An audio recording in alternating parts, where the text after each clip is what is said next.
Bonjour et bienvenue à vous dans le 10h de ce samedi 6 décembre sur RTI 1. Le président ivoirien Alassane Ouattara, présent à la clôture de la 11e édition du forum Aspen Europe-Afrique de Paris, a invité les entreprises européennes et les jeunes promoteurs européens à venir investir en Côte d'Ivoire. Le pays a une croissance économique entre 9 et 10%. Il a également accordé une interview au président de Aspen France.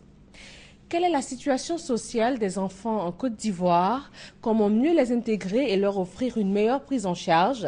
C'est à ces questions que répond le rapport sur la situation de l'enfant en Côte d'Ivoire.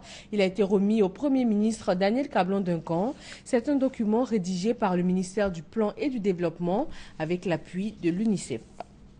Direction Conakry en Guinée, des dizaines de jeunes ont empêché le démarrage de la construction d'un centre de traitement d'Ebola.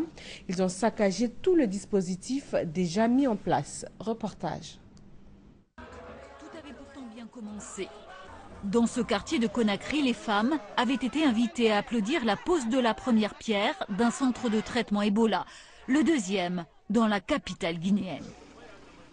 Mais très vite, les choses tournent au vinaigre. Ce centre Ebola, les habitants du quartier n'en veulent pas et sont venus le crier. S'ils installent Ebola ici, ça va nous tuer, non? Abat Ebola! Abat Ebola! Nous demandons qu'on trouve un autre site. Mais Yimbaya n'est pas un centre propice.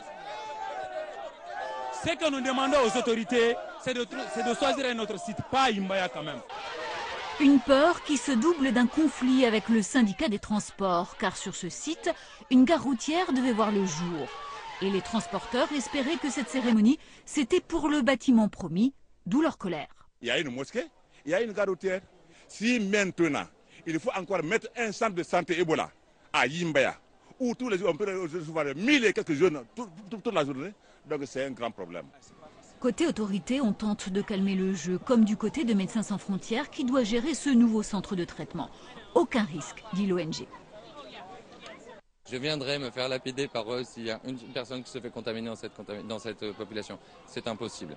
Nous garantissons à 100% la non-contamination. Il n'y a pas un virus qui sort du centre de traitement. Allez visiter le centre de traitement de Donka, vous vous rendrez compte que de l'intérieur, vous êtes probablement à l'endroit le plus sûr de la ville. 9 mois après le début de l'épidémie, Ebola continue à faire peur. Une peur que les campagnes de prévention parviennent tout juste à atténuer. Le président kenyan Uhuru Kenyatta ne sera pas poursuivi par la CPI. Les procureurs de la Cour pénale internationale ont annoncé hier vendredi l'abandon des charges pour les violences ethniques post-électorales commises en 2007-2008. Dernier jour de congrès pour le parti du président Robert Mugabe au Zimbabwe, une rencontre qui a lieu sur fond de guerre de succession et de montée en puissance de la première dame, Grace Mugabe.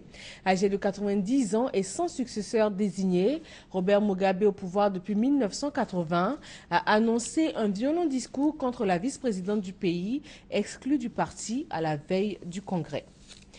Troisième nuit de manifestation organisée pour dénoncer les violences policières contre les minorités à New York et dans plusieurs villes des États-Unis.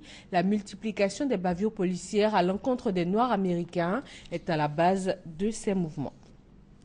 Et voilà pour ce Flash Info. Merci de votre attention. Le journal, c'est à 13h sur RTI 1.